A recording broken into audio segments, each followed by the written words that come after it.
तो बच्चों, आज चैप्टर 3 विद्युत रसायन इलेक्ट्रोकेमिस्ट्री, जो कि परीक्षा में अधिकतम अंक 5 के लिए प्रश्न आते हैं, इसका अंतिम भाग जिस पे अपन आज चर्चा करते हैं। और वो भाग कौन कौन से हैं? विद्युत रासायनिक सेल, उसके जो एग्जाम्पल्स हैं, जिसमें प्राथमिक सेल, द्वितीयक सेल, जिसे हम बैटरी भी कहते हैं। तो बैटरी, उनका मैकेनिज्म, उसकी क्रियाविधि, और क्रियाविधि के बाद धातुओं का संचारण और उसका विद्युत रासायनिक सिद्धांत। क्योंकि कभी कभार पूरा प्रश्न इसी पार्ट से आ जाता है, तो सिंपल है कि हम इस पार्ट को इग्नोर नहीं कर सकते हैं। तो इसे पूरी ध्यान से, पूरे कॉन्सेंट्रेट होके देखिएगा कैसे विद्युत रासायनिक सेल और उसकी क्रियाविधि को समझा या पढ़ा जा सकता है। तो कुछ सेल आपने देखा होगा, बचपन में खेला भी होगा सेलों से, तो मैं आपको कुछ सेल दिखा रहा हूँ। ऐसा सेल आपने देखा होगा, इसमें एक बड़ा साइज का सेल आता है जिसको निप्पो, एवरेडी, पैनासोनिक, इस प्रकार से कंपनी होती है। तो ये सेल आपने देखा है, ये एग्जाम्पल है विद्युत रासायनिक सेल का। फिर आप बचपन में खिलौने भी खेले हैं, उसमें भी आपने देखा होगा इस प्रकार खिलौनों में ये सेल यूज होते हैं। आजकल रिस्ट वॉच, मतलब हाथ में बांधने की जो घड़ी होती है, उसमें इस प्रकार के छोटे, मीडियम और इससे बड़े साइज के सेल होते हैं। तो एक्चुअल में ये है विद्युत रासायनिक सेल। ठीक, विद्युत रासायनिक सेल तो है क्या? ये एक ऐसा उपकरण है, एक ऐसा डिवाइस है, ये एक ऐसी युक्ति है जिसके द्वारा रासायनिक ऊर्जा का विद्युतीय ऊर्जा में रूपांतरण होता है। ये एक ऐसा उपकरण जिसके द्वारा रासायनिक ऊर्जा काय में परिवर्तित होती है? विद्युतीय ऊर्जा में। ठीक, अर्थात हमें इससे क्या मिलता है? हमें इससे मिलती है विद्युतीय ऊर्जा। और जो भी उपकरण जो इससे चल सकता है, उसमें हम इस सेल को यूज करते हैं। और जब सेल को यूज करते हैं, इट मीन्स सेल जब काम कर रहा होता है, तो सिंपल है, इसके अंदर जो भी क्रिया होगी, उस क्रिया से विद्युतीय ऊर्जा आपको प्राप्त होगी। अर्थात सेल उस दशा में निरावेशित होगा, सेल का निरावेशन होगा, अर्थात सेल क्या होगा? डिस्चार्ज होगा। तो इस कॉन्सेप्ट को लेके, इस अवधारणा को लेके हम इसे डिटेल पढ़ेंगे। इसके अंदर क्या क्या है, कौन कौन सी चीजें होती है, कैसी क्रियाएं होती है, कौन सी क्रियाएं कहाँ होती है, किस पार्ट पे होती है, ये बना कैसे है, तो सारी चीजें इसमें आपको समझाई जाएगी। तो शुरू करते हैं। विद्युत रासायनिक सेल का जो पार्ट्स है, उसमें जो मैकेनिज्म है, उसमें दो चीजें होती है। देखिएगा, किसी भी सेल को पढ़ने के लिए आपको दो महत्वपूर्ण चीजें याद रखनी है। एक एनोड और दूसरा होता है कैथोड। एक एनोड और दूसरा क्या है? कैथोड।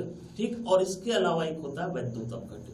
यदि तीन चीजें हमें किसी सेल के बारे में पता है, तो उसके मैकेनिज्म को, उसकी क्रियाविधि को आसानी से बिना रटे याद रखा जा सकता है या लिखा जा सकता है।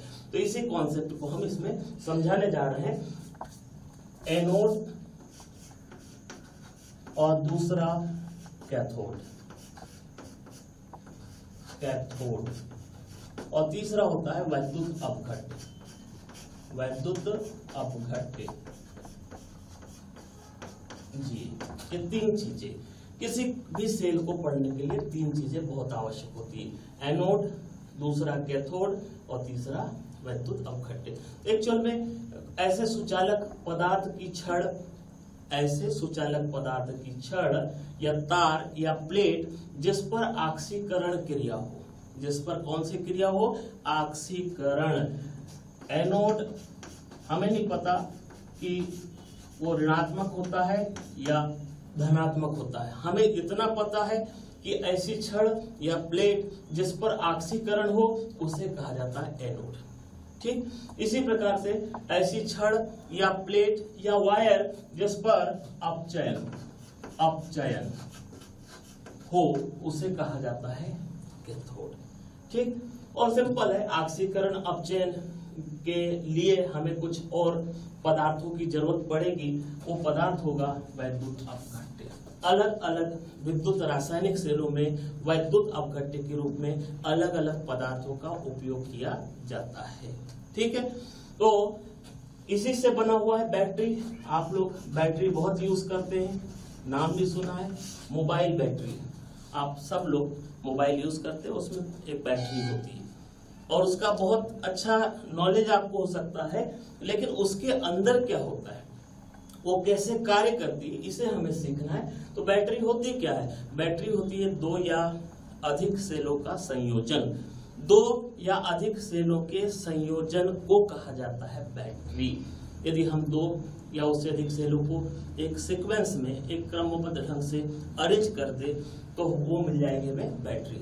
क्योंकि सेल का सामान्यतः विद्युत वाहक बल 1.5 होता है। सामान्यतः जो सेल होते हैं उनका विद्युत वाहक बल 1.5 होता है। और हमारे जो उपकरण होते हैं, कोई 3 वोल्ट, कोई 6 वोल्ट, कोई 8 वोल्ट, 10 वोल्ट, इस प्रकार से यूज करते हैं। इस प्रकार की उन्हें विद्युत वाहक बल या विभव की जरूरत पड़ती है। तो सिंपल है, हमें 2 या 2 से अधिक लेना होगा और जब लेंगे तो उसका नाम होगा बैटरी। एक अच्छी बैटरी क्या होनी चाहिए? एक बैटरी, अच्छी बैटरी वो होती है जो सस्ती हो, कॉम्पैक्ट हो, साइज छोटा हो, भार कम से कम हो तथा जिससे लगातार विद्युत वाहक बल प्राप्त हो सके कंटिन्यूअसली। जितने दिन भी वो काम करे, मान लो 6 महीने तक काम कर रही है, तो 100 वोल्टेज उसे हमेशा मिलता रहे, उसे कहा जाएगा अच्छा बैटरी या अच्छी बैटरी। तो अच्छी बैटरी की विशेषताएं क्या? सस्ता हो, दूसरा आकार उसका छोटा हो, हल्की हो, कॉम्पैक्ट हो और स्थिर विभव लगातार प्राप्त हो सके। तो ये बैटरी हो गई। और बैटरी को पढ़ रहे हैं, इसका मतलब ये इन्हीं सेलों को पढ़ रहे हैं। तो हम देखते हैं सेलों को पढ़ने के लिए, इन जितने भी सेल हैं उनको पढ़ने के लिए किस प्रकार से हम संक्षिप्त जानकारी से डिटेल को, उसके मैकेनिज्म को लिख सकते हैं। तो यहाँ हम लिखते हैं सेल, दूसरा उसका एनोड, तीसरा उसका कैथोड और चौथा है उसका वैद्युत अपघट्य। विद्युत अपघट्य या वैद्युत अपघट्य पदार्थ। ये इंफॉर्मेशन, इस इंफॉर्मेशन या इस जानकारी से हम किसी भी सेल को विस्तृत रूप से पढ़ सकते हैं। पहला सेल है शुष्क सेल। शुष्क सेल, शुष्क सेल जिसमें एनोड होता है जिंक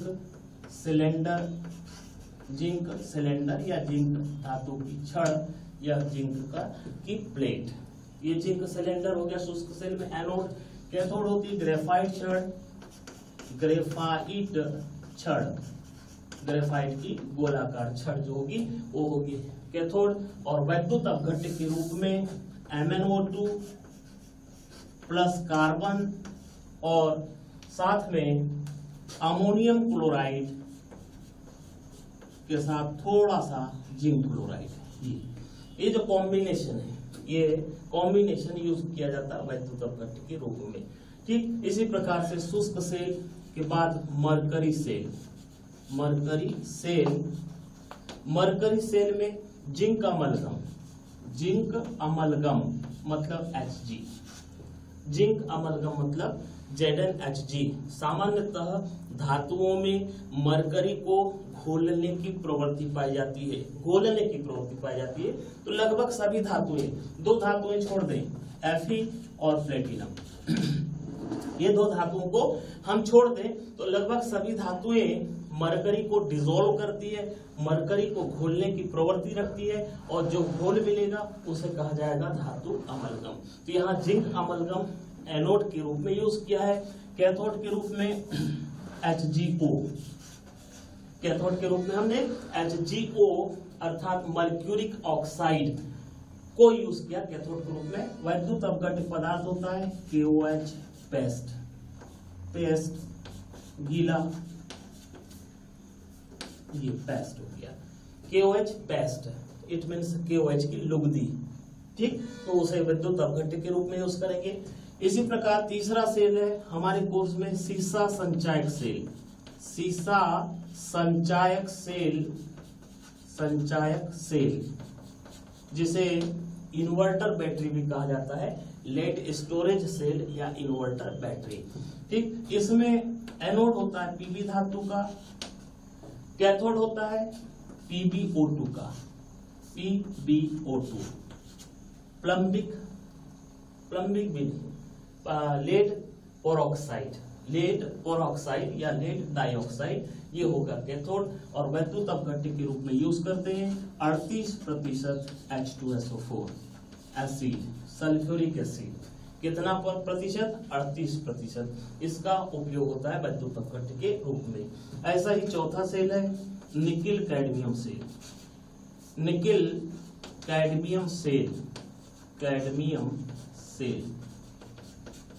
इसमें एनोड जो होगा कैडमियम होगा, एनोड कैडमियम से बना होगा, कैथोड है NiO2, और वैद्युत अपघट्य के रूप में यहां पर भी हम KOH सॉल्यूशन का यूज करते हैं, KOH विलयन, सांद्र विलयन KOH का या NaOH विलयन यूज करते हैं वैद्युत अपघट्य के रूप में। और चौथा आता है ईंधन सेल, इसी को कहा जाता है बेकन सेल, क्योंकि वैज्ञानिक बेकन ने इस सेल को प्रिपेयर किया था, बनाया था, इसलिए इसे बेकन सेल भी कहा जाता है। इसमें एनोड और कैथोड दोनों सेम होते हैं, ग्रेफाइट के संग सिल्वर और प्लेटिनम का पाउडर होता है, उसमें मिला हुआ कॉम्पैक्ट होता है। इसी प्रकार यहाँ पे भी ग्रेफाइट ही होगा, ग्रेफाइट प्लस सिल्वर और प्लेटिनम का डस्ट उसमें मिला होगा ग्रेफाइट में, और वैद्युत अपघट्य के रूप में KOH आप या NaOH सॉल्यूशन, NaOH का विलयन ये। तो इस प्रकार से संक्षिप्त जानकारी किसी भी सेल को पढ़ने के लिए या इन सेलों को पढ़ने के लिए जो पर्याप्त और संक्षिप्त बोलना चाहिए वो जानकारी आपके सामने लिखी है। ठीक है, यदि इतनी जानकारी किसी सेल के बारे में है तो मैं गारंटी देता हूं कि इसका मैकेनिज्म, इसका क्रियाविधि हम आसानी से लिख सकते हैं। ठीक, कोई प्रॉब्लम? No problem. ठीक, तो चले इसमें चलेंगे अपन सबसे पहले किसको? शुष्क सेल को। ये शुष्क सेल क्या होता है? तो जैसा शुरू में कहा था मैंने, ये पैनासोनिक लिखा है इसमें, ये एक जर्मन शुष्क सेल का उदाहरण है। ठीक, इसमें आप देख रहे हैं कि ऊपर एक कैप लगी है, ये धातु की कैप हो गई। ये सिलेंडर है, ये इस सिलेंडर में एक ऊपरी सतह है, एक अंदर है।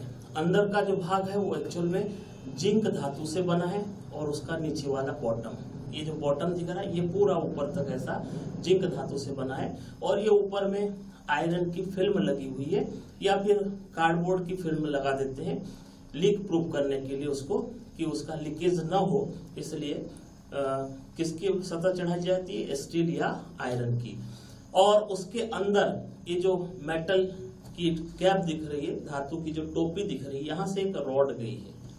ठीक, इसको यदि हम फोड़ के देखें तो सही में हमको एक अंदर रॉड मिलेगा, और आसपास में कुछ solution, it means paste, it means powder, कुछ पेस्ट, ये सब सारी चीजें मिलेगी।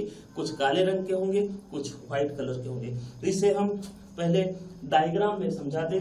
तो डायग्राम में ये देखिएगा, ये हमने क्या बना लिया? हमने बनाया है जिंक का सिलेंडर। ये है जिंक धातु का सिलेंडर, जी, जिंक धातु का सिलेंडर। और ये बनाई है ग्रेफाइट की रॉड, ग्रेफाइट की रॉड बना दिया।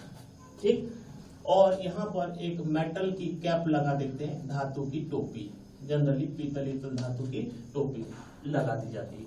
और ये है पिच सील कहलाता है, यहाँ से आप पैक कर दीजिएगा। और पैक करने के बाद इसमें ये जो ग्रेफाइट की छड़ है, इसके चारों तरफ MnO2 और कार्बन और MnO2, उसमें अधिकांश MnO2 होता है, दोनों काले रंग के होते हैं। इस प्रकार से इसकी परत या इसका कोटेड इस प्रकार एक लेयर बना देंगे, मोटी सी परत बना देंगे। ये हो गया, ये क्या है, MnO2 है प्लस कार्बन। ठीक, उसके बाद ये जो भाग है, इस भाग में यहाँ पर ये अमोनियम क्लोराइड इस प्रकार से अमोनियम क्लोराइड लगा देते हैं। अमोनियम क्लोराइड ये व्हाइट कलर का होता है, सफेद रंग का होता है, उसमें थोड़ी सी मात्रा जिंक क्लोराइड की मिली होती है। एक प्रकार का एक पेस्ट है, इस पेस्ट को रख दिया जाएगा।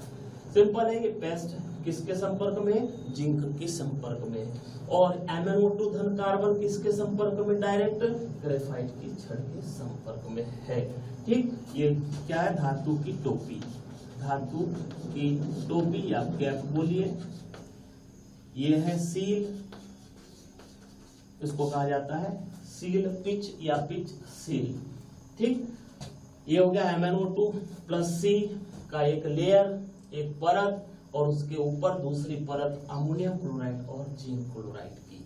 ठीक, ये क्या था, ये था जिंक का सिलेंडर, सिलेंडर, और ये छड़ है ग्रेफाइट। आपको पता है ग्रेफाइट की छड़ हमने क्या लिखा है, कैथोड। ये कैथोड हो गया, और जिंक सिलेंडर कैसा हो गया, एनोड हो गया। क्लियर हो गया, ये हो गया इसका नामांकित चित्र। तो जब भी हमें क्रियाविधि पूछी जाए तो हमें एक नामांकित चित्र बनाना होगा। इसी को शब्दों में आप लिख सकते हो कि शुष्क सेल में जिंक का एक सिलेंडर एनोड की तरह कार्य करता है। ग्रेफाइट की एक छड़ होती है जो बीचों बीच में लगी होती है, वो कैथोड की तरह कार्य करती है।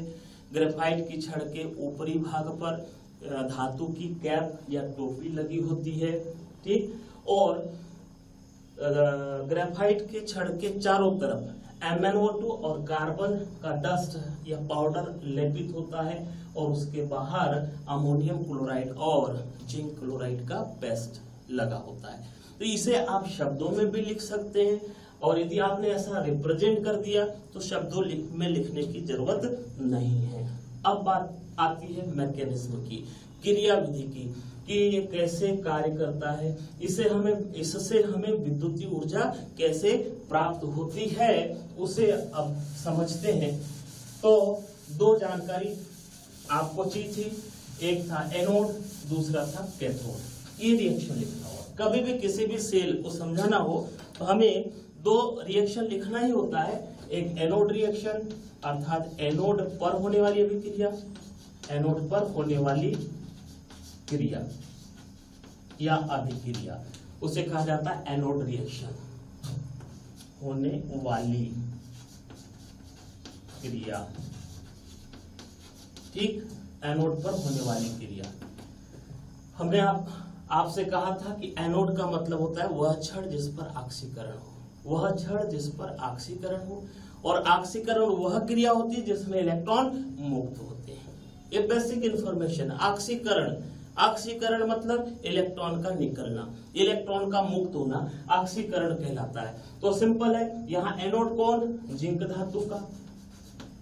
धातु का सिलेंडर अर्थात ठोस, इसका ऑक्सीकरण होगा मतलब इलेक्ट्रॉन मुक्त होंगे। ये हो गया, ये ऑक्सीकरण का मतलब है कि वह प्रक्रम जिसमें इलेक्ट्रॉन निकलते हो।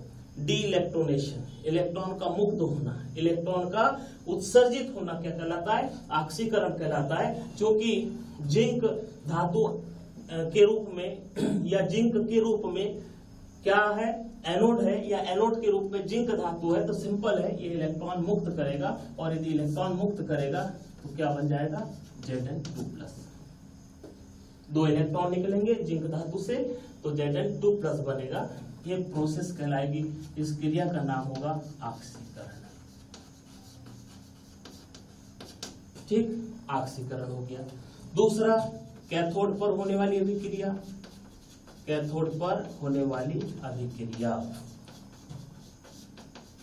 ये लिख लेते हैं। कैथोड कौन है, ग्रेफाइट। ध्यान रहे जितने भी सेल हमने पढ़ा है जिसमें ग्रेफाइट या कार्बन को एज ए इलेक्ट्रोड यूज किया है, तो वास्तव में कार्बन अभिक्रिया में इन्वॉल्व नहीं होता है। इस बात को ध्यान रखें। उसके जो भी समीपस्थ होंगे, जो भी उसके सराउंडिंग में होंगे, आसपास होंगे, वो पदार्थ अभिक्रिया में हिस्सा लेंगे। तो यहाँ पर कैथोड पर होने वाली अभिक्रिया में कैथोड की चारों ओर कौन है? MnO2। ये अभिक्रिया में हिस्सा लेगा, MnO2 लेगा, कार्बन नहीं, MnO2 लेगा। और MnO2 का अपचयन होता है Mn2O3। MnO2 का रिडक्शन होगा, अपचयन होगा Mn2O3। कैसे मालूम? MnO2 में Mn का ऑक्सीकरण अवस्था -4, Mn2O3 में Mn का ऑक्सीकरण अवस्था -3। ये ऑक्सीकरण अवस्था लिखी हमने, ठीक है। तो यहाँ देखा हमने -4 -3 में परिवर्तित हो रहा है, अर्थात धनात्मक संयोजकता में कमी हो रही है। इस क्रिया को कहा जाता है, क्या कहा जाता है? अपचयन। सिंपल है। -4 -3 में कैसे परिवर्तित होगा? जब इलेक्ट्रॉन जुड़ेगा। तो ऐसी क्रिया जिसमें इलेक्ट्रॉन का योग हो, ऐसी क्रिया जिसमें इलेक्ट्रॉन ग्रहण किए जाते हो, उसे कहा जाता है अपचयन। ये अपचयन लिख दिया हमने, ठीक। अब अपचयन, इस अभिक्रिया को हमें कंप्लीट करना है। और क्या क्या हो सकता है? तो यहाँ होता है अमोनियम आयन, NH4+ आयन। ये भी वैद्युत अपघट्य है। ये अमोनियम आयन अमोनियम क्लोराइड से मिलेगा, ये वैद्युत अपघट्य हो गया। और साथ में बनता है पानी, H2। अब इसको बैलेंस कर लेते हैं। बैलेंस करें, यहाँ Mn2 है, यहाँ ट्वाइस करना पड़ेगा, तो ये हो गया ट्वाइस MnO2। अमोनियम लिया है, इट मीन्स यहाँ अमोनिया भी बनेगा, ये अमोनिया बना दिया हमने, ठीक। इसको भी बैलेंस करने के लिए यहाँ 2 लगा दिया, ये 2। ये इक्वेशन पूरा बैलेंस हो गया, देख सकते हो। Mn के 2 परमाणु इधर, 2 परमाणु इधर। हाइड्रोजन के यहाँ कितने हैं? 4 दूनी 8, यहाँ कितने? 3 दूनी 6 और 2 8। इसी प्रकार से ऑक्सीजन देख लीजिएगा, 2 दूनी 4, यहाँ हो गया 3 ऑक्सीजन और 1 4, यानी संतुलित हो गया। तो कैथोड पर होने वाली अपचयन क्रिया ये होगी, ठीक। एनोड पर होने वाली क्रिया क्या थी? ऑक्सीकरण। एनोड के रूप में कौन था? जिंक। जिंक का ऑक्सीकरण करोगे का मतलब जिंक से इलेक्ट्रॉन निकालोगे, जिंक से इलेक्ट्रॉन निकालोगे तो क्या बनेगा? Zn2+ ion. ऐसे दोनों क्रियाओं को अब जोड़ दें, दोनों का योग करें तो हमें मिलेगी संपूर्ण सेल अभिक्रिया। क्या मिल जाएगी? संपूर्ण सेल अभिक्रिया, अभिक्रिया ये मिल जाएगी, संपूर्ण सेल अभिक्रिया मिलेगी। जोड़े, zinc solid plus twice MnO2 plus twice ammonium ion, ये ठीक। यहाँ पे 2 इलेक्ट्रॉन हो जाएगा, यहाँ ये 2 इलेक्ट्रॉन लगेगा इसमें। तो यहाँ देखें 2 इलेक्ट्रॉन और 2 इलेक्ट्रॉन ये कैंसिल हो गया, यानी ये खत्म, ये बचा, ये बचा, ये बचा, उसे लिख दिया प्लस करके। अब इधर कौन बचा? इधर बचा है Mn2O3 plus H2O plus twice NH3। ये कहलाएगी संपूर्ण सेल अभिक्रिया, कंप्लीट सेल रिएक्शन, ठीक। अब इस सेल रिएक्शन को ध्यान से देखें। इस सेल रिएक्शन में बाई प्रोडक्ट के रूप में, उपजात या सह उत्पाद के रूप में कौन मिलता है? अमोनिया। अमोनिया मिल रही है, अमोनिया गैस भी होती है, ठीक, अमोनिया द्रव भी होता है। तो ये अमोनिया यहाँ बनेगा। और मान लीजिए ताप के साथ, समय और ताप के साथ ये अमोनिया यदि गैसीय रूप में परिवर्तित हो तो सिंपल है कि ये पात्र जो होगा ये धीरे से फूलने लगेगा, और जैसे फूलने लगेगा तो हमको लगेगा कि ये सेल कैसा हो गया? खराब हो गया। दूसरी बात कि अमोनिया जिंक के सिलेंडर तक यदि पहुंचती है तो जिंक का संचारण अमोनिया के द्वारा बहुत सरलता से और शीघ्रता से होता है। कहने का मतलब जिंक का सिलेंडर में छोटे छोटे छिद्र हो जाएंगे और सेल लीक हो जाएगा, तो कहना ये चाह रहे हैं कि इस अमोनिया को जो इस अभिक्रिया में बन रही है, इसे किसी न किसी उपयोग में लाना होगा, किसी न किसी अन्य यौगिक में परिवर्तित करना होगा, ये पक्का मान के चलिए, तभी उस सेल की लाइफ बढ़ पाएगी, अदरवाइज नहीं। तो हम क्या करते हैं, ये जो अमोनिया प्रोडक्ट बन रहा है, ये अमोनिया प्रोडक्ट Zn2+ आयन, एक तो भी बना है, ये बना है। दूसरा Zn2+ कहां से मिलेगा हमको, जिंक क्लोराइड से। ये दोनों Zn2+ आयन, दोनों से ये अमोनिया को, बनने वाली अमोनिया को इस प्रकार से कॉम्प्लेक्स में, संकुल में परिवर्तित कर देते हैं और इस प्रकार यहाँ एक संकुल बनता है NH3 ZnNH3 2+ आयन। ये बन गया कॉम्प्लेक्स, संकुल बन गया, स्थायी यौगिक हो गया। यानी इस अमोनिया से जो भी साइड इफेक्ट होने वाले थे, इस सेल को जो नुकसान होने वाले थे, वो खत्म हो गए।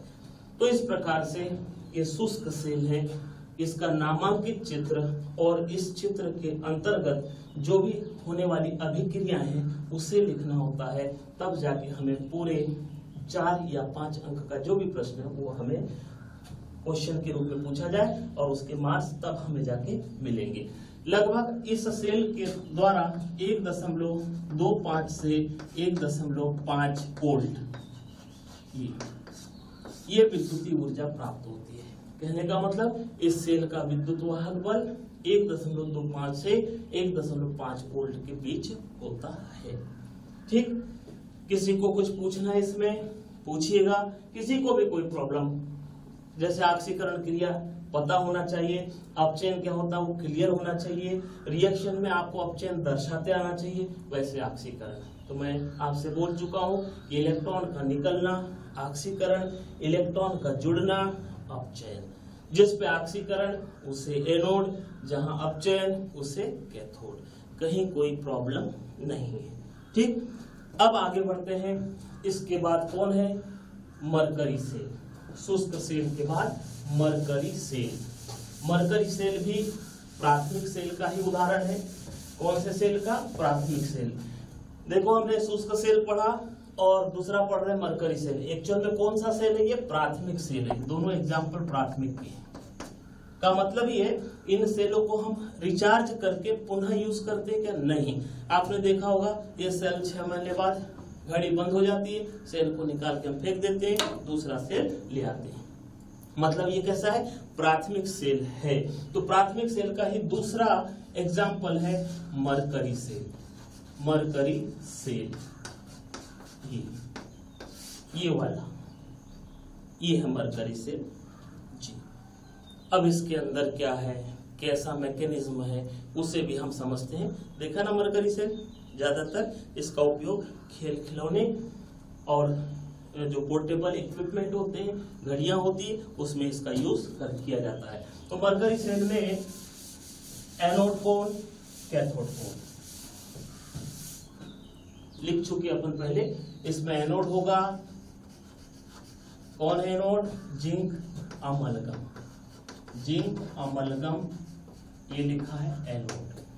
कैथोड, कैथोड है कैथोड, कैथोड के रूप में HgO मर्क्यूरिक ऑक्साइड जी। मर्क्यूरिक ऑक्साइड ये भी सॉलिड सब्सटेंस है, ठोस है। तो इस प्रकार से मर्क्यूरिक ऑक्साइड को कैथोड के रूप में, और वैद्युत अपघट्य जिसको कहा जाता है इलेक्ट्रोलाइट्स। क्या कहते हैं, इलेक्ट्रोलाइट्स, वैद्युत अपघट्य, इसके रूप में हम यूज करते हैं KOH। पेस्ट का, पेस्ट मतलब जैसे टूथपेस्ट होता है गाढ़ा द्रव, बहुत गाढ़ा द्रव पेस्ट हो गया, तो वैसे KOH का यूज किया जाता है मरकरी सेल में इलेक्ट्रोलाइट्स अर्थात वैद्युत अपघट्य के रूप में जी।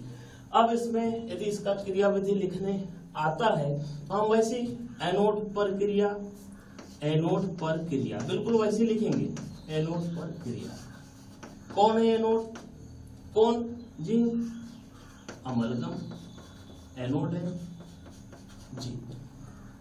क्या होगा इसका, ऑक्सीकरण। क्या लिखेंगे, ऑक्सीकरण।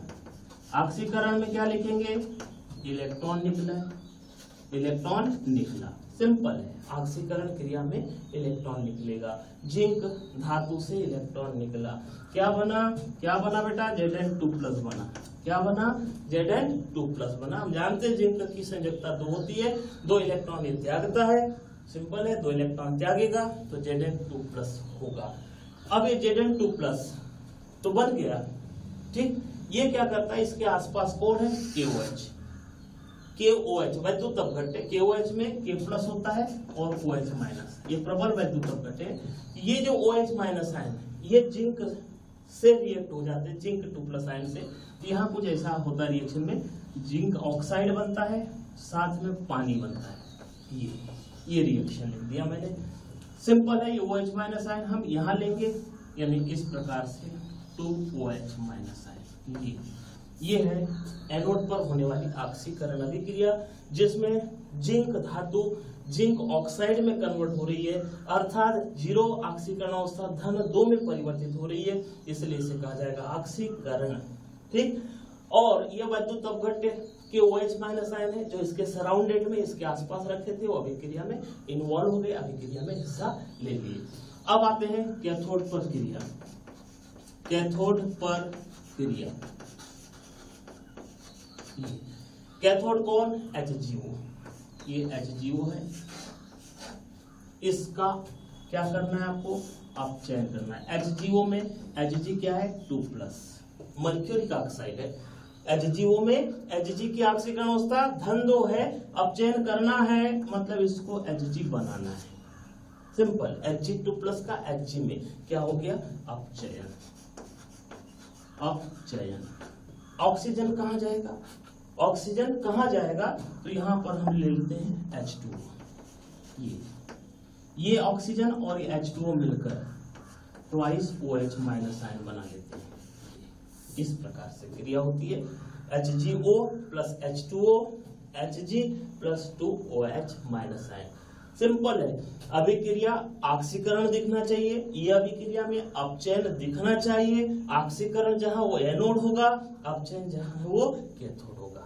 एकदम क्लियर। तो आप देख रहे हो जिंक का जिंक 2+ में क्या ऑक्सीकरण, HGO में Hg2+ का Hg में क्या अपचयन। क्लियर। अब इन दोनों को जोड़ दे तो ये हो जाएगी संपूर्ण सेल अभिक्रिया। संपूर्ण सेल अभिक्रिया, सेल अभिक्रिया इस प्रकार से ये आ जाएगा। Zn ठोस पदार्थ है, ये यहाँ पर हम सॉलिड लिख सकते थे, प्लस HGO, ठीक। ये वाटर और ये वाटर कैंसिल हो जाएगा। इलेक्ट्रॉन ये यहाँ लेना था हमें, यहाँ ले नहीं पाए हैं, यहाँ लेंगे इलेक्ट्रॉन। ये इलेक्ट्रॉन और ये इलेक्ट्रॉन भी क्या हो जाएंगे, कैंसिल हो जाएंगे, और बचेगा इधर ZnO plus Hg। 2OH- ion 2H- cancel हो जाएंगे। इस प्रकार से हम ये मिलेगा, ये कहलाएगी संपूर्ण सेल अभिक्रिया, किसमें, मरकरी सेल में, ठीक। इसका डायग्राम भी बना सकते हैं, जैसे उसका सेल का बनाए थे।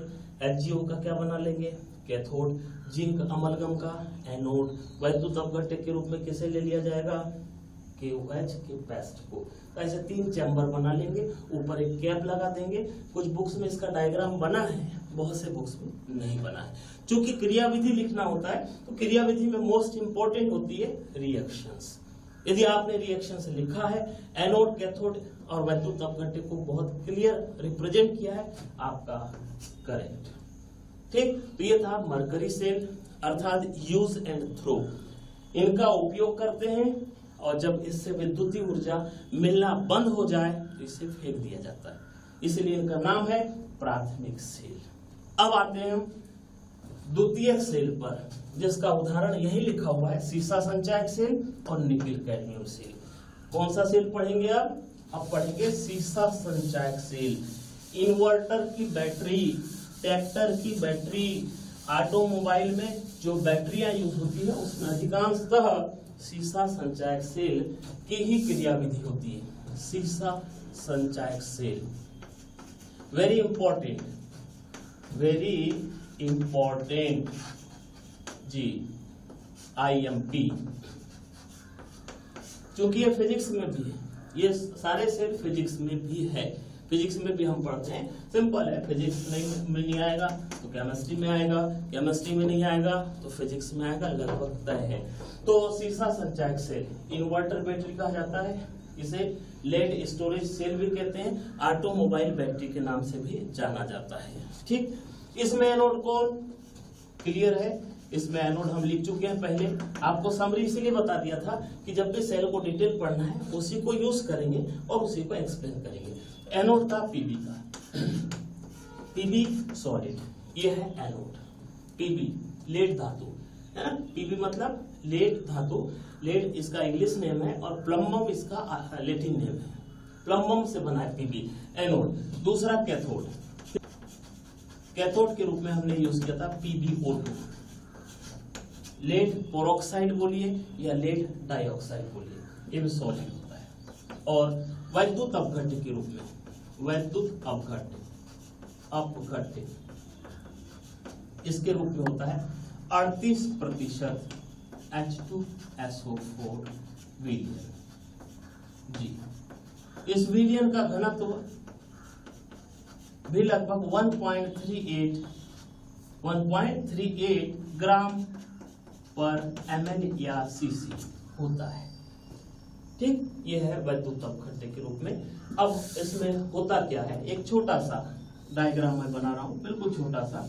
हालांकि बैटरी काफी बड़ी होती है, काफी वजनदार होती है, अकेले आदमी कई बार इन्वर्टर बैटरी को नहीं उठा पाता, तो ट्रांसपोर्टिंग के हिसाब से बैटरी कन्वीनियंट नहीं है, फिर भी यूज के हिसाब से बहुत अच्छी है।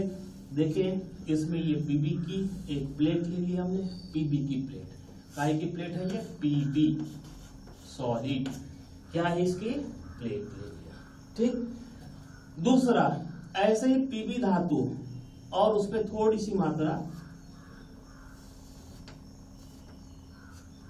सिल्वर की तो नहीं, आयरन वगैरह की मिला देते हैं, पीबी को ही कड़ा करने के लिए, मजबूत करने के लिए। और यहाँ पर इस प्रकार से फ्रेम बना दिया, ये फ्रेम है, ऐसा फ्रेम देखा होगा मकानों में, जब हम कॉलम बनाते हैं, बीम डालते हैं, लोहे की चार रॉड होती है और उसमें रिंग बांधते हैं, इस प्रकार का फ्रेम बनाते हैं। बिल्कुल वैसा ही ये फ्रेम एक्चुअल में पीबी से बना हुआ है। किससे बना है, पीबी से बना हुआ फ्रेम है। ठीक, स्पंजिक पीबी से बना फ्रेम, और इसके अंदर यहाँ पर अंदर भर दिया जाता है PbO2। क्या भरा होता है, PbO2। इसे कहते हैं पीबी के ग्रिड में PbO2 भरा, ये है PbO2 जी। काय से बना ग्रिड, ये पीबी धातु से, पीबी धातु का एक पिंजरा बना लिया हमने और उसमें भर दिया PbO2। जैसे लोहे का एक कॉलम बनाते, बीम बनाते, उसमें भरते क्या, कंक्रीट, वैसे PbO2 को भरा हमने। तो यहाँ PbO2 act as a cathode, PbO2 यहाँ कैथोड की भांति कार्य करेगा और पीबी धातु जो होगी वो काम करेगी एनोड की तरह।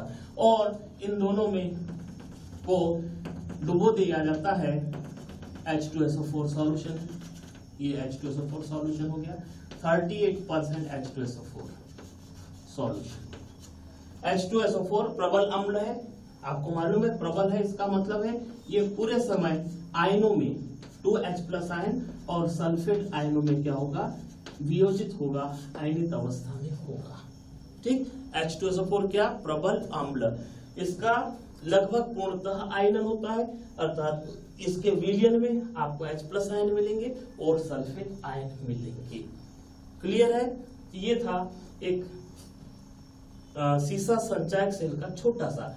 आप ऐसी कई प्लेटें बना सकते हो, यहाँ इसको बड़ा बना सकते हो, 2-2, 3-3 प्लेट इसकी लगा सकते हो, 2-2, 3-3 प्लेट इसकी लगा सकते हो। इस प्रकार से PbO2 ये लिखा हमने यहाँ पे कैथोड, और पीबी कैसा था, ये एनोड।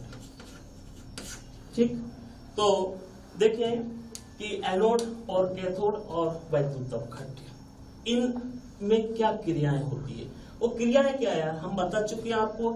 एनोड है तो ऑक्सीकरण होगा, कैथोड है तो अपचयन होगा। ऑक्सीकरण है, ऑक्सीकरण होगा का मतलब ये जिसमें इलेक्ट्रॉन निकलेगा। अपचयन है इसका जिसमें इलेक्ट्रॉन ग्रहण किए जाएंगे। तो वही कॉन्सेप्ट लेके यहाँ आगे बढ़ते हैं तो हम लिखेंगे एनोड अभिक्रिया। अब पर इसके पहले एक बात बता दूं, चूंकि ये कौन सा सेल है, द्वितीयक सेल। द्वितीयक सेल का मतलब जिसे हम बार बार रिचार्ज करके यूज करते हैं। एक बार चार्ज हो गया, फिर हमने उसको यूज किया, वो डिस्चार्ज हुआ, फिर से हम उसको चार्ज करेंगे, तो इस प्रकार के सेल कहलाते हैं सेकेंडरी सेल या द्वितीयक सेल। फिलहाल ये मान के चलिए इस बैटरी का या सेल का हम उपयोग कर रहे हैं, इससे हम कोई उपकरण चला रहे हैं, इसका मतलब इस सेल में कौन सी क्रिया होगी, डिस्चार्जिंग होगी। तब हमें यहाँ पहले कंडीशन लेनी पड़ेगी। निरावेशन के दौरान, निरावेशन के दौरान मतलब जब सेल क्या कर रहा है, सेल कार्य कर रहा है, कार्य कर रहा है, सेल कार्य कर रहा हो, उस समय क्या क्रियाएं होंगी। अब आते हैं एनोड पर। एनोड पर क्या होता है, एनोड पर ऑक्सीकरण लिखा हमने, ऑक्सीकरण। ऑक्सीकरण में क्या होता है ये भी मालूम है, क्या होता है, इलेक्ट्रॉन मुक्त होते हैं, इलेक्ट्रॉन मुक्त होते हैं जी, इलेक्ट्रॉन त्यागे जाते हैं, इलेक्ट्रॉन उत्सर्जित होते हैं, इलेक्ट्रॉन मुक्त होते हैं। एनोड कौन है, पीबी, ये लिखा हमने पीबी। इसका ऑक्सीकरण करना है बेटा, मतलब क्या करेंगे, इलेक्ट्रॉन निकालेंगे। पीबी की संयोजकता 2 होती है, कितना इलेक्ट्रॉन निकाला, 2 इलेक्ट्रॉन निकाला। पीबी से जब 2 इलेक्ट्रॉन निकाला तो बना क्या, पीबी 2+ आयन, ये बन गया। ठीक, आपको मालूम है पीबी किस में डूबा हुआ है, H2SO4 में। H2SO4 में क्या क्या है, H+ आयन और सल्फेट आयन। सिंपल है, ये सल्फेट आयन, वो जो सल्फेट आयन है वो Pb2+ आयन से ज्वाइन हो जाएंगे, जुड़ जाएंगे, और क्या बन जाएगा, PbSO4। क्लियर है।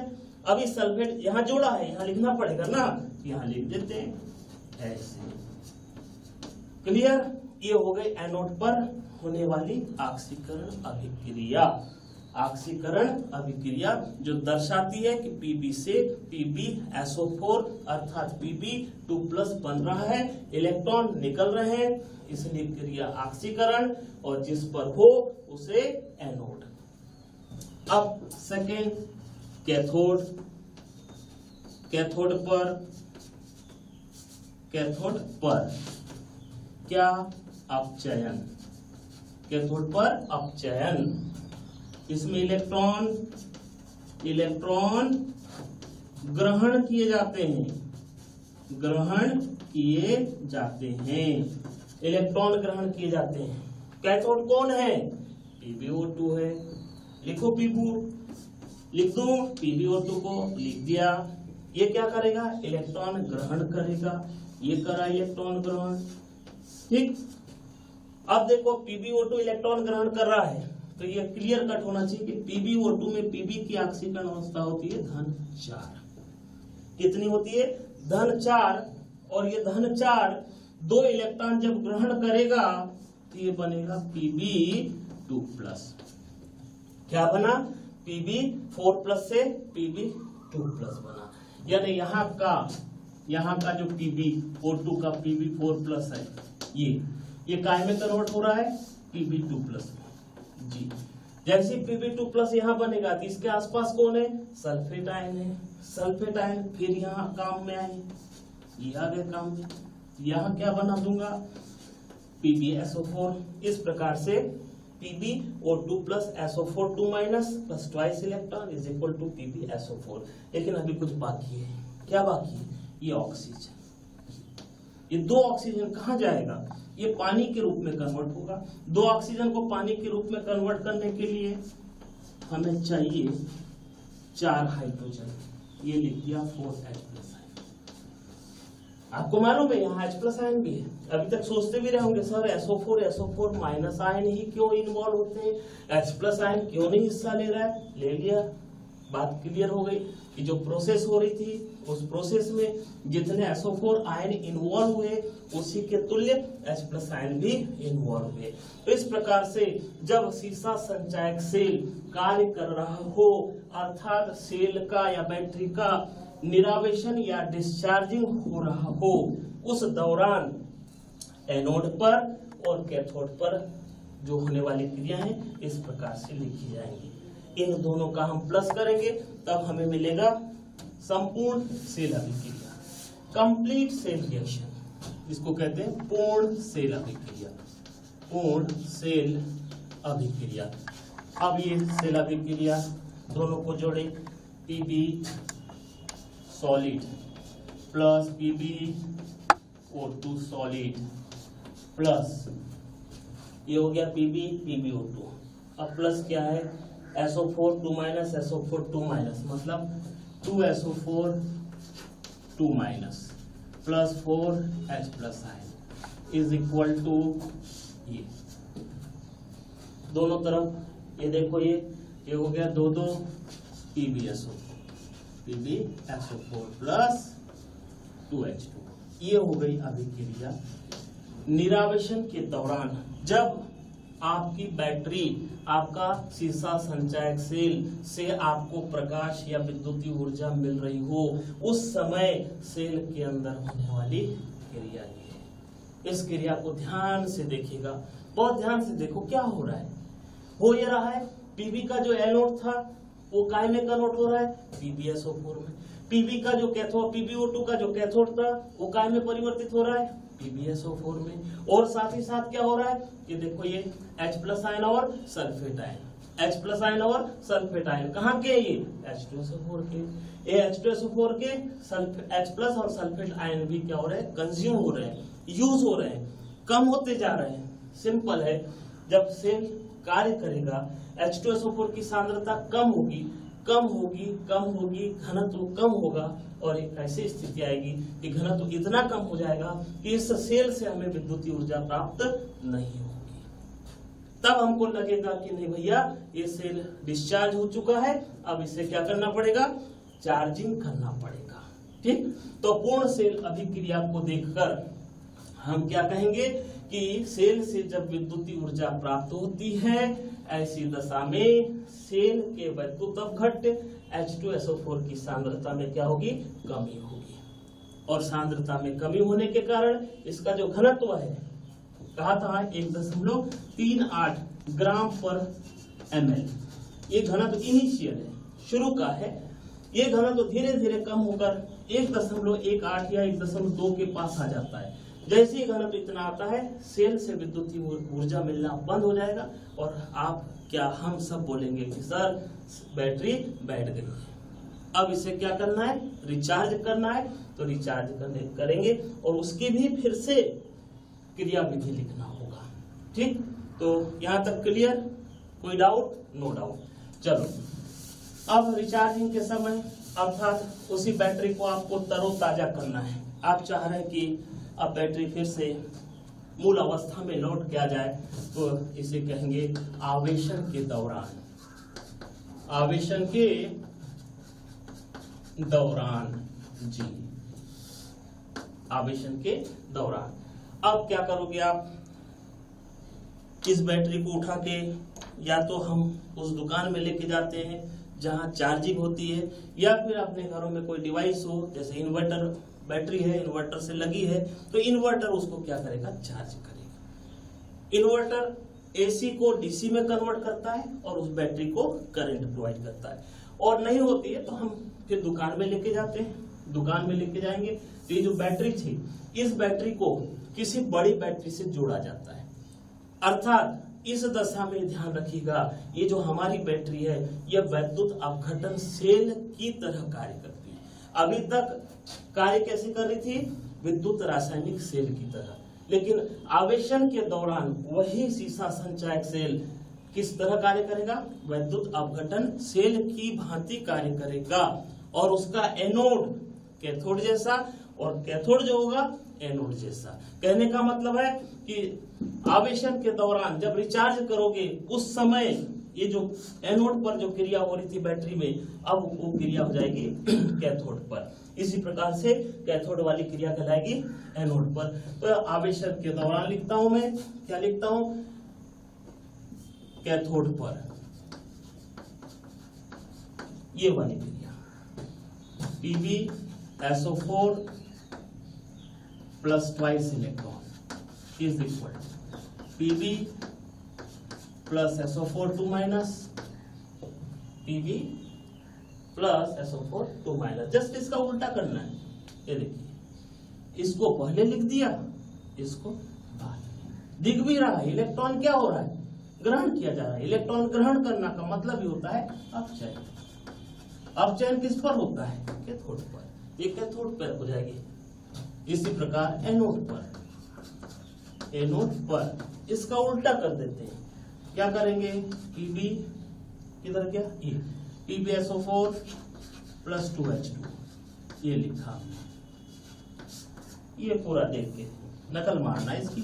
PbO2 फिर SO4 2 माइनस आयन, फिर 4H प्लस आयन, फिर ट्वाइस इलेक्ट्रॉन। कुछ नहीं किया बेटा, थोड़ा सा दिमाग लगाया, नया कुछ भी नहीं किया हमने। वहां जो रिएक्शंस हो रही थी उसको हमने उल्टा कर दिया। जहां एनोड पे थी उसको उल्टा कर दिया, एनोड की जगह लिख दिया कैथोड। ऐसे ही कैथोड पे जो रिएक्शन हो रही थी उसको उल्टा करा और कैथोड की जगह क्या लिख दिया, एनोड। सिंपल है। ये क्रिया को देख के आप कोई भी बोलेगा ये क्या है, ऑक्सीकरण।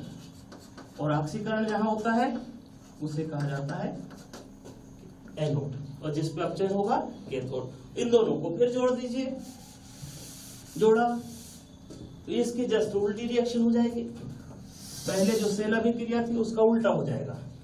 लिख दो PbSO4 plus twice H2O, arrow लगाया और बना दिया आपने Pb solid plus PbO2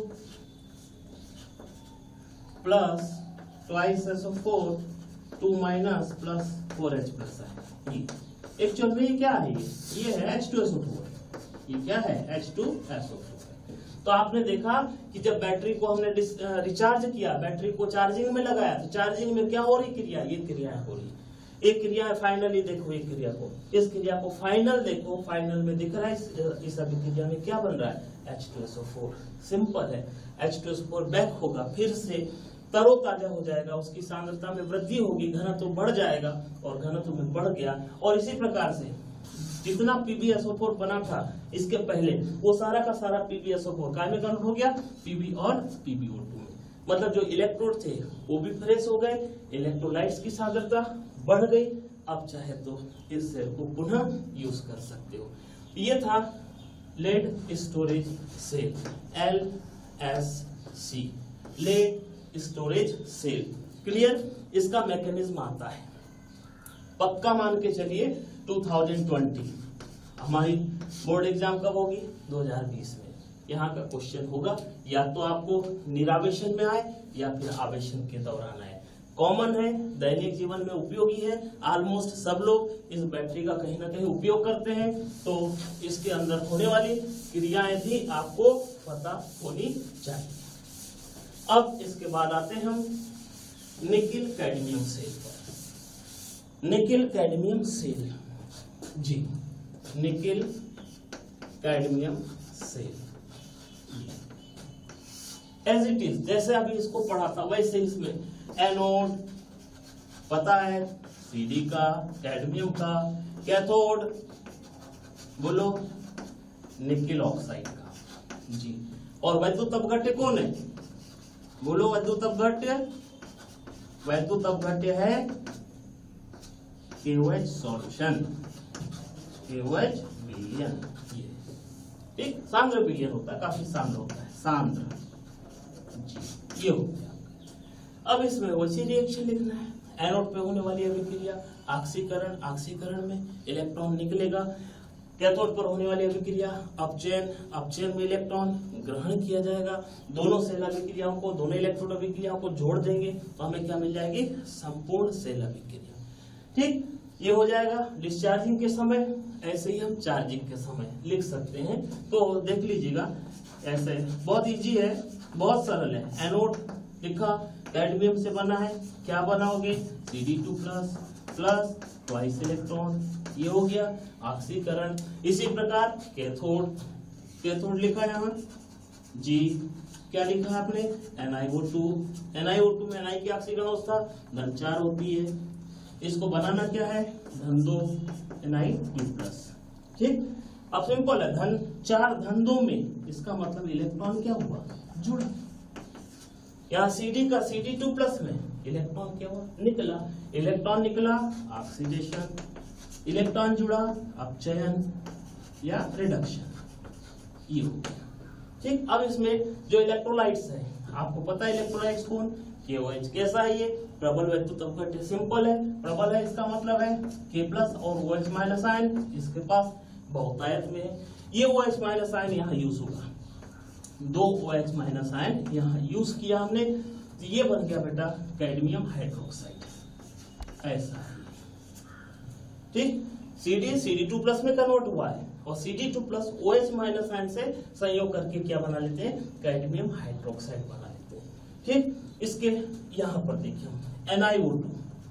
NiO2 के साथ H2O जुड़ता है और यहाँ पर भी निकिल हाइड्रोक्साइड बनता है। निकिल हाइड्रोक्साइड का मतलब निकिल की ऑक्सीकरण अवस्था धन 2 जी, निकिल हाइड्रोक्साइड बन गया। अब क्या बचा है अपने पास में OH- आयन, यहाँ पे हम OH- आयन बनाएंगे, देख ले बैलेंस्ड हो गया।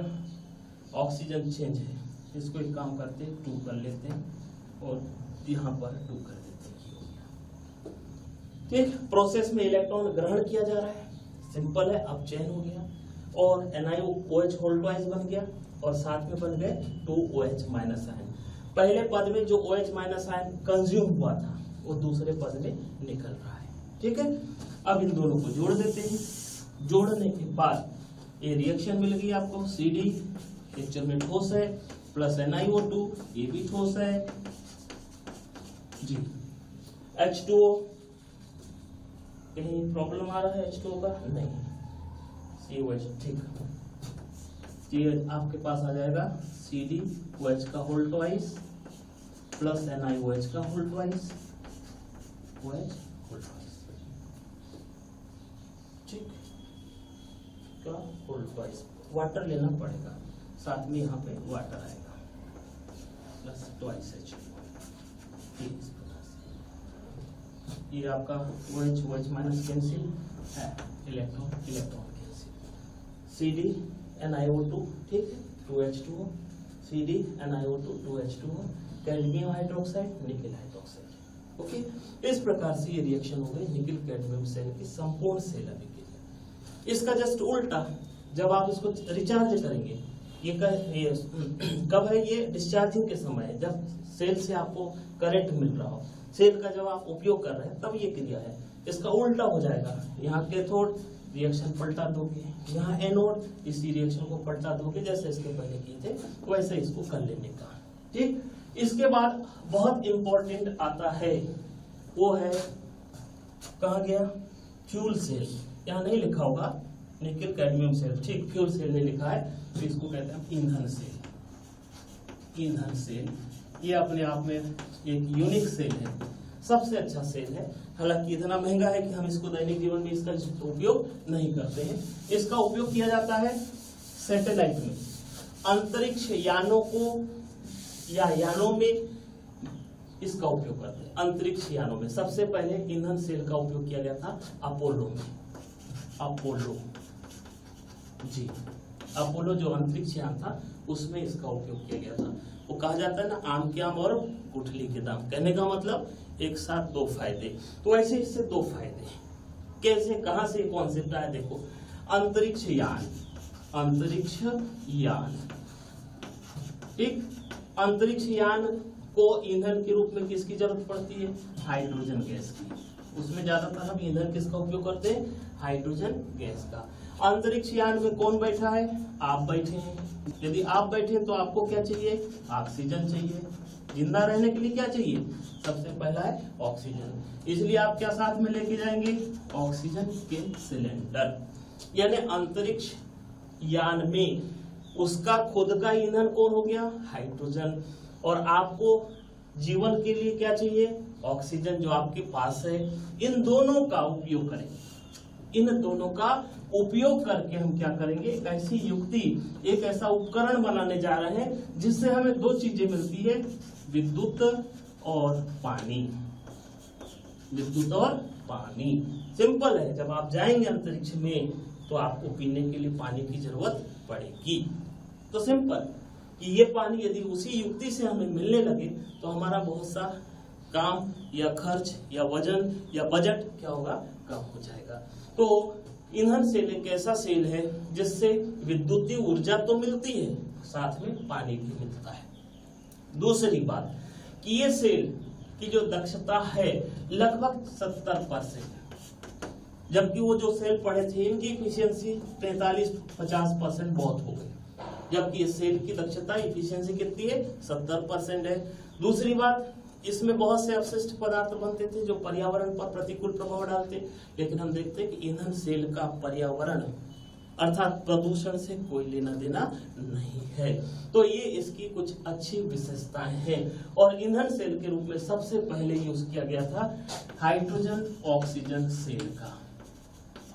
ईंधन सेल जी, यहाँ हाइड्रोजन ईंधन है, हाइड्रोजन ईंधन है। चूंकि हम ईंधन से डायरेक्ट विद्युतीय ऊर्जा प्राप्त करते हैं, एक ऐसा सेल जिसके द्वारा ईंधन से सीधे सीधे विद्युतीय ऊर्जा प्राप्त की जाती है, ऐसे सेल को कहा जाता है ईंधन सेल। ठीक है। अब ईंधन सेल में जो हमारे कोर्स में है स्पेशली हाइड्रोजन ऑक्सीजन, हम हाइड्रोजन की जगह और कोई ईंधन ले सकते हैं, मेथेन ले सकते हैं, ब्यूटेन ले सकते हैं, प्रोपेन ले सकते हैं। तो ऐसे और भी सेल हो सकते हैं, बट हमें यहाँ पढ़ना है हाइड्रोजन ऑक्सीजन सेल। इसका चित्र भी बहुत सरल है। इस प्रकार से पात्र बना होता है, ये छोटा सा ये पात्र बना दिया हमने, कंटेनर। ठीक, यहाँ इसका माउथ है, मुंह। और इस पात्र को 3 कक्षकों में बांटना है, 3 कक्षाओं में, 3 चेम्बर्स में। हम क्या करते हैं, यहाँ पर एक ग्रेफाइट से बना, ये ग्रेफाइट है, ग्रेफाइट से बनी एक वाल कहिए, दीवार कहिए, और इस पे सरंध्रमय छिद्र होते हैं। इस ग्रेफाइट में कुछ मात्रा सिल्वर प्लेटिनम की चूर्ण होती है जो उत्प्रेरक का कार्य करती है। इस प्रकार पोरस पार्ट सरंध्रमय ये बना दिया। ये दोनों छड़ें सेम है, ग्रेफाइट से बना है। एक चैम्बर हो गया, यहाँ से गैस प्रोवाइड करेंगे, दूसरा गैस यहाँ से प्रोवाइड करेंगे। हमें पता है दोनों गैसों का हमें उपयोग करना है, एक हाइड्रोजन, दूसरा ऑक्सीजन। ठीक, तो ग्रेफाइट की 2 छड़ें ले ली हमने। ग्रेफाइट की छड़ों में क्या कॉम्पैक्ट होता है, कुछ मात्रा सिल्वर या प्लेटिनम का मिला लिया जाता है। तो इसमें सिल्वर प्लेटिनम की कुछ क्वांटिटी मिली है और ये सरंध्रमय है। कैसा है? सरंध्रमय जी, ताकि इधर से जो गैसेस भेजी जाए वो यहाँ अंदर आ सके। और इसके अंदर यहाँ पर होता है KOH solution, NaOH solution, KOH solution या NaOH सॉल्यूशन। यहाँ लिया हमने, लिख दिया हमने KOH सॉल्यूशन विलियन। ठीक, ये कौन? एक छड़, ये दूसरी छड़ है, ये बनी है ग्रेफाइट धन सिल्वर या प्लेटिनम। कोबाल्ट ऑक्साइड में मिला सकते हो, थोड़ा सस्ता होता है कोबाल्ट ऑक्साइड, उसे भी मिलाया जा सकता है ग्रेफाइट के साथ। ठीक, बट ध्यान रहे ये सरंध्रमय होता है। अब हम इधर हाइड्रोजन भेजे, इधर से भेजे, किधर से भी भेज सकते हो। यदि इधर से आप हाइड्रोजन भेजते हो ये, तो इस छड़ को क्या नाम देंगे ये हाइड्रोजन डिसाइड करेगा। वैसे यदि इधर से आप ऑक्सीजन भेज रहे हैं तो इस छड़ को क्या बोलेंगे?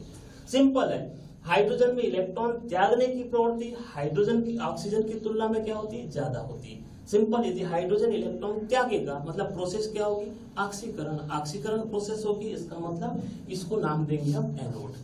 ऐसी छड़ जिस पर ऑक्सीकरण की क्रिया हो उसे कहा जाता है एनोड। इधर इसका नाम अपने आप क्या होगा, कैथोड। ठीक, इस प्रकार से हाइड्रोजन चेंबर के संपर्क में है एनोड की छड़, इसी प्रकार से ऑक्सीजन के चेंबर के संपर्क में कैथोड की छड़। ठीक, अब चूंकि यह हाइड्रोजन कहां से आ रहा है, जो अंतरिक्ष यान था उसका ईंधन था, वही हाइड्रोजन को हम यहाँ यूज कर रहे हैं। ये ऑक्सीजन कहां से, अंतरिक्ष यानों में बैठे जो लोग हैं, वैज्ञानिक हैं, उनको श्वसन के लिए जो ऑक्सीजन प्रोवाइड की जाती है, उसी ऑक्सीजन का कुछ भाग इसके लिए यहाँ यूज करते हैं। सिंपल, इन दोनों के प्रेशर निर्धारित होते हैं, परिकलित होते हैं, एक निश्चित प्रेशर पर इन गैसों को यहाँ भेजा जाता है और भेजने के बाद फिर इस क्षण पर यहाँ पर कौन सी क्रिया होगी, ऑक्सीकरण, और इधर क्या होगी, अपचयन होगी। बहुत क्लियर कट है। ये देखो हाइड्रोजन, इसका क्या करेंगे बेटा, हम करेंगे इसका ऑक्सीकरण। ऑक्सीकरण में क्या होता है, इलेक्ट्रॉन निकलते हैं। देखिए हाइड्रोजन का क्या हुआ, ऑक्सीकरण। ऑक्सीकरण में इलेक्ट्रॉन निकल रहा है। ठीक, इलेक्ट्रॉन निकलना ऑक्सीकरण कहलाता है। यहाँ क्या बन जाएगा, H+ आयन बनेगा। बनेगा कि नहीं बनेगा, H2 से H+ आयन। ठीक, यहाँ से इलेक्ट्रॉन निकला, ऑक्सीकरण के लिए हो गई ऑक्सीडेशन, ये लिख दिया हमने। ओके, लेकिन कहा है कि अभिक्रिया में वाटर बनता है, जल बनता है, तो सिंपल है, जो वैद्युत अपघट्य यहाँ पे कौन है, यहाँ कौन है, OH- आयन। क्या है, KOH या NaOH है, इसका मतलब यहाँ कौन, OH- आयन भरपूर मात्रा में। ये OH- आयन इससे क्रिया कर लेंगे, इससे क्रिया करेगा, ये क्या बन जाएगा, H2O। तो मैं यहाँ डायरेक्ट लिख दे रहा हूँ H2। इसके लिए किसकी जरूरत पड़ी, OH- आयन की, हम यहाँ अभिक्रिया में प्लस OH- आयन लिख देते हैं, ये।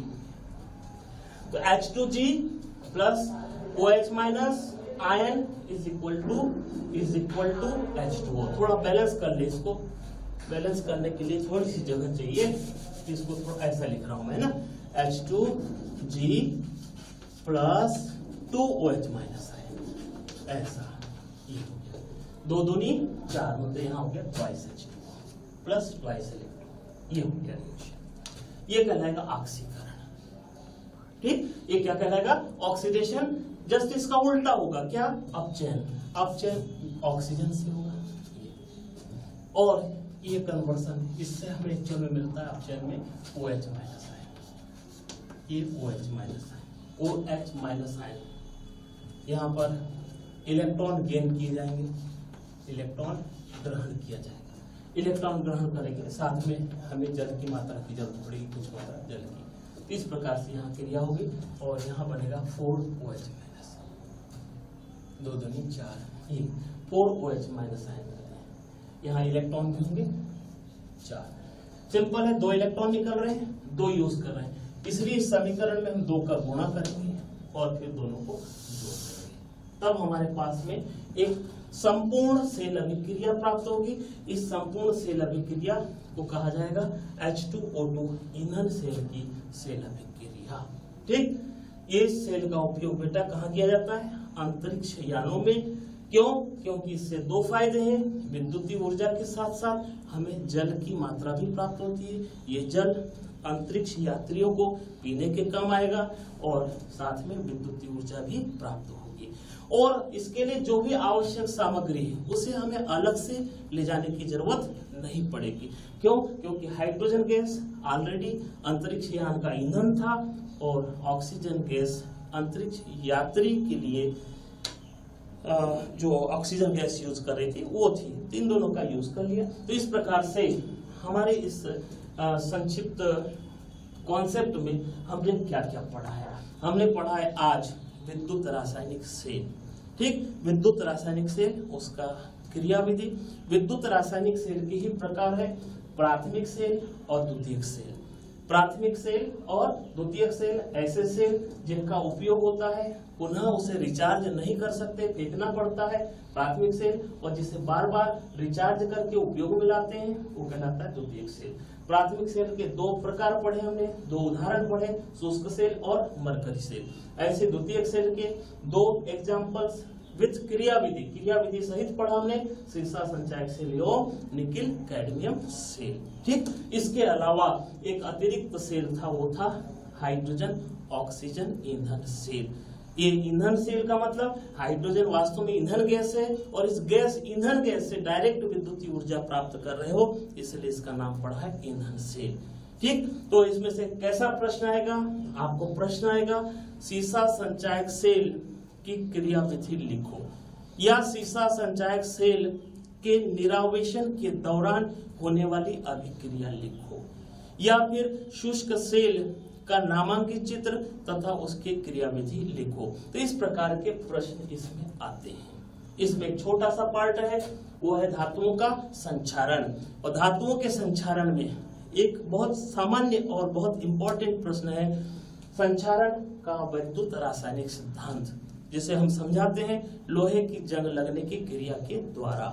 ठीक, तो ये बहुत महत्वपूर्ण प्रश्न थे और हमारे लिए बहुत महत्वपूर्ण चैप्टर।